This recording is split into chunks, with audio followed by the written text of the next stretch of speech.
Translation translation process जो है वो बिगिन करता है हमारे अमीनो एसाइलेशन ऑफ टीआरएनए में, या फिर चार्जिंग ऑफ टीआरएनए भी इसे कहा जाता है। अब यहाँ पे हमारा अमीनो एसाइलेशन या फिर चार्जिंग प्रोसेस कैसे होता है। पहले एक एंजाइम होता है जहाँ पे एक अमीनो एसिड और एक एटीपी बाइंड होता है, एक अमीनो एसिड और एक एटीपी बाइंड रहता है। अब ये एटीपी से 2 इनऑर्गेनिक फॉस्फेट निकल जाते हैं, और ये जो 2 इनऑर्गेनिक फॉस्फेट निकल जाने के बाद यहाँ पे क्या हो जाता है, एक अमीनो एसिड ग्रुप रह जाता है और एक एएमपी रह जाता है। मतलब एटीपी ट्राइफॉस्फेट से 2 इनऑर्गेनिक फॉस्फेट निकलने के बाद वो बनाएगा एडेनाइन मोनोफॉस्फेट एएमपी। तो यहाँ पे कौन सा कॉम्प्लेक्स बनेगा, अमीनो एसिड एएमपी E1, मतलब कि अमीनो एसिड फर्स्ट, यहाँ पे आज हम फर्स्ट वाला अमीनो एसिड ले रहे हैं तो फर्स्ट अमीनो एसिड एएमपी और एंजाइम 1।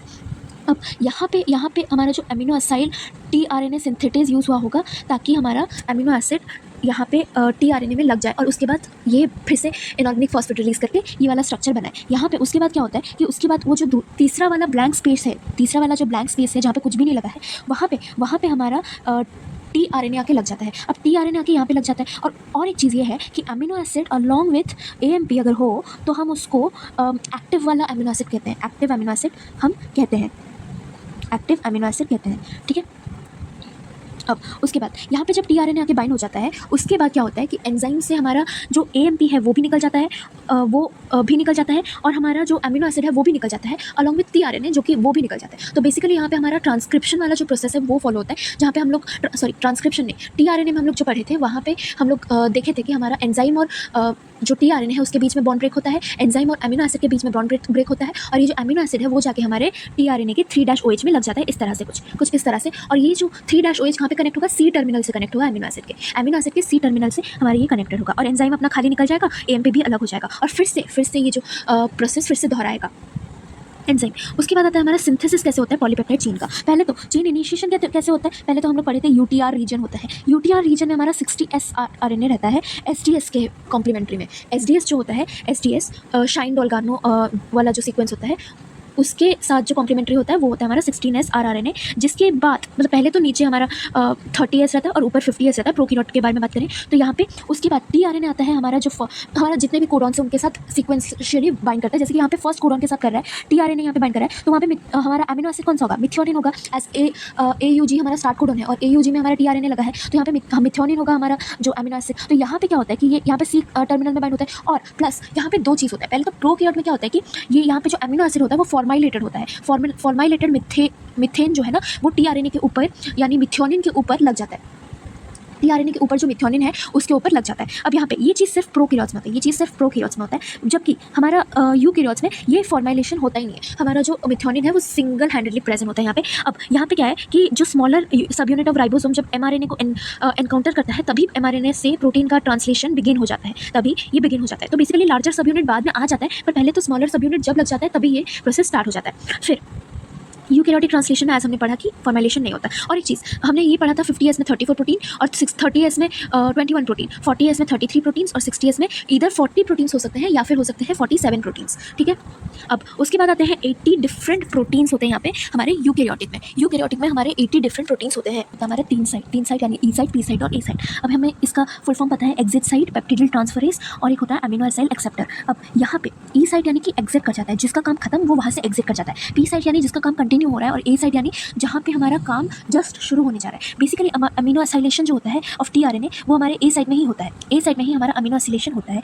एग्जिट साइट में तो सब जो भी होते हैं वो निकल जाते हैं। अब यहाँ पे क्या हो रहा है हम देख सकते हैं। पहले तो एग्जिट साइट में है हमारा यूटीआर रीजन, और वहाँ पे पी साइट में है हमारा स्टार्ट कोडॉन जहाँ पे हमारा मिथियोनिन है, फॉर्माइलेटेड है क्योंकि प्रोकैरियोटिक होगा।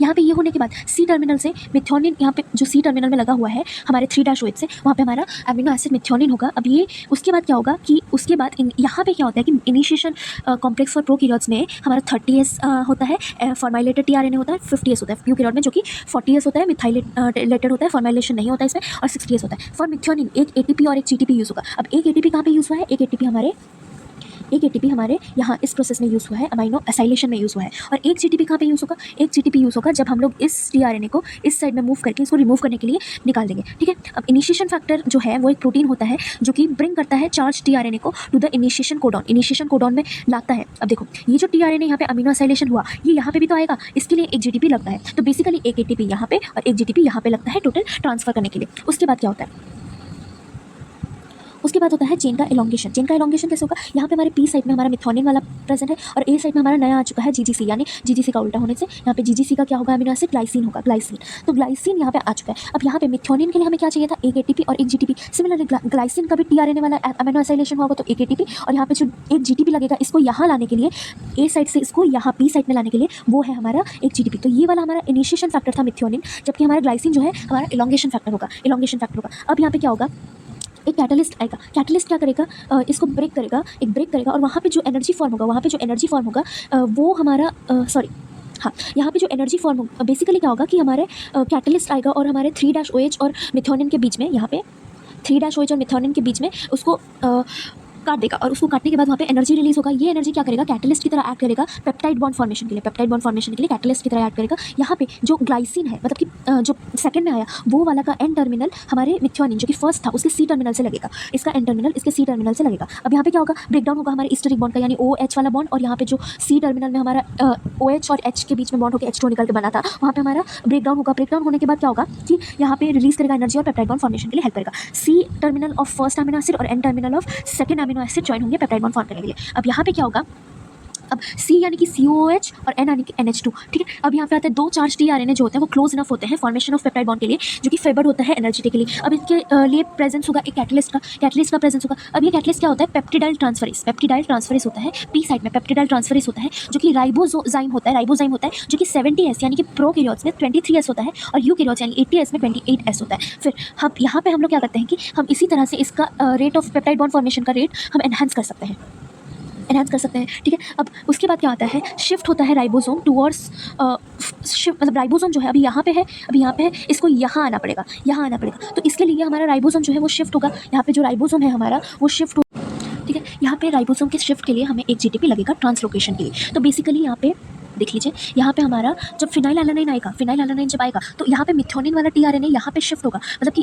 शिफ्ट होगा, यानी कि बेसिकली हमारा राइबोसोम इस तरफ शिफ्ट हो रहा है, तो इसके लिए हमें एक जीटीपी लग रहा है। और यहाँ पे हमारे फिनाइल एलानाइन के लिए हमें एक एटीपी लगा होगा, और एक जीटीपी लगेगा उसके लोकेशन के लिए, ट्रांसलोकेशन के लिए from A side to P side. उसको फिनाइल एलानाइन वाले टीआरएनए को भी ए साइड से पी साइड को आना है, तो उसके लिए एक जीटीपी लगेगा, और यहाँ पे ऑलरेडी एक जीटीपी लग रहा है। तो बेसिकली टोटली कितना लगेगा हमारा, 1 एटीपी और 2 जीटीपी लगेगा फिनाइल एलानाइन के लिए। फर्स्ट और सेकंड के लिए एक ही चीज़ होगा, एक एटीपी एक जीटीपी दोनों के लिए। अब यहाँ पे थर्ड वाले से स्टार्ट होगा एक एटीपी और 2 जीटीपी, ठीक है, इलॉन्गेशन फैक्टर। फिर ऐसे ही चलता रहेगा, एक एटीपी 2 जीटीपी, ये सब इलॉन्गेशन फैक्टर की हेल्प से ये हो रहा है। यहाँ पे जो हमारा ट्रांसलोकेशन है वो मूवमेंट होता है राइबोसोम का और एमआरएनए देखो कुछ और मूव नहीं हो रहा है, यहाँ पे सिर्फ हमारा राइबोसोम मूव हो रहा है और टीआरएनए छोड़ देता है, ऐसे होता है। तो यहाँ पे राइबोसोम मूव करे कोडॉन टू कोडॉन एमआरएनए में, और यहाँ पे एक करके अमीनो एसिड ऐड होते जाने, और फर्स्ट वाला अमीनो एसिड जो है वो ऊपर जाता जाएगा, ठीक है। अब यहाँ पे ट्रांसलेशन होगा टू पॉलीपेप्टाइड चेन, जो कि डिक्टेट होगा बाय डीएनए और रिप्रेजेंट होगा bye mRNA.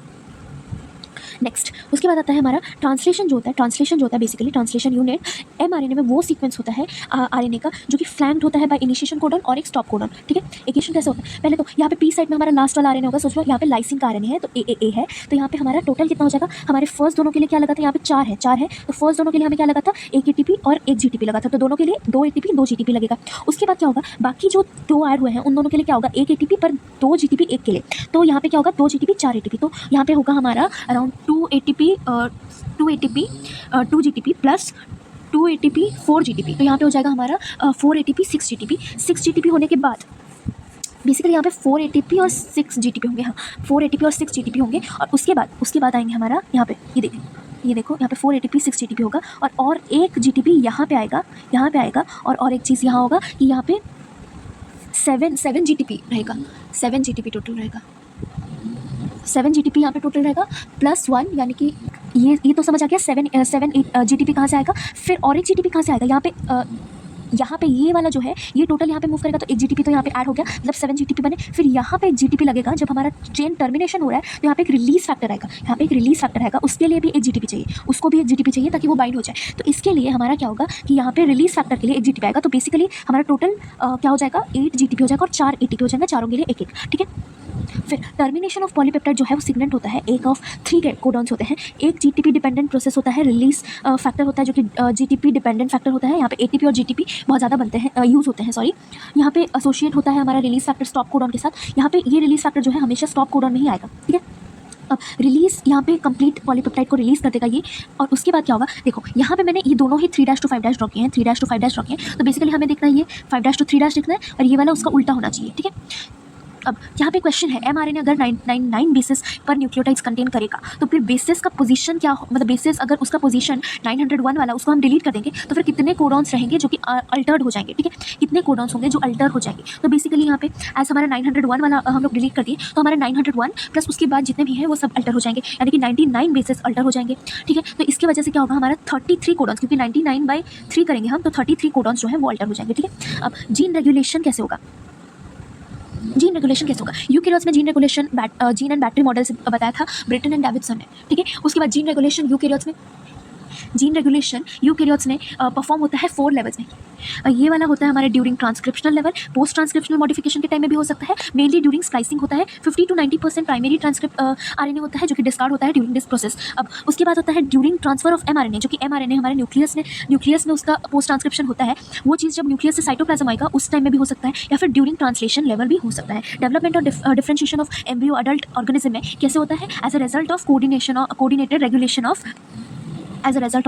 coordinated regulation of expression of several set of genes। अब यहाँ पे प्रोकैरियोट में भी सेम चीज़ होता है। प्रोकैरियोट में सेम चीज़ कैसे होता है, ओपेरॉन मॉडल की हेल्प से होता है। यहाँ पे ये डिस्कवर किसने किया था, जैकोब और मोनोद ने किया था। जैकोब जो थे वो एक जेनेटिसिस्ट थे और हमारे मोनोद जो थे वो एक बायोकेमिस्ट थे। ये ओपेरॉन मॉडल को उन्होंने प्रपोज किया था। अब प्रोकैरियोट्स में जीन जो है वो रेगुलेट होता है mainly at initiation level of transcription, as here the transcription and translation जो है वो कपल्ड होता है। प्रोकैरियोट्स में ट्रांसक्रिप्शन और ट्रांसलेशन कपल्ड होते हैं, दोनों ही हमारे साइटोप्लाज्म या न्यूक्लियोइड में हो जाते हैं।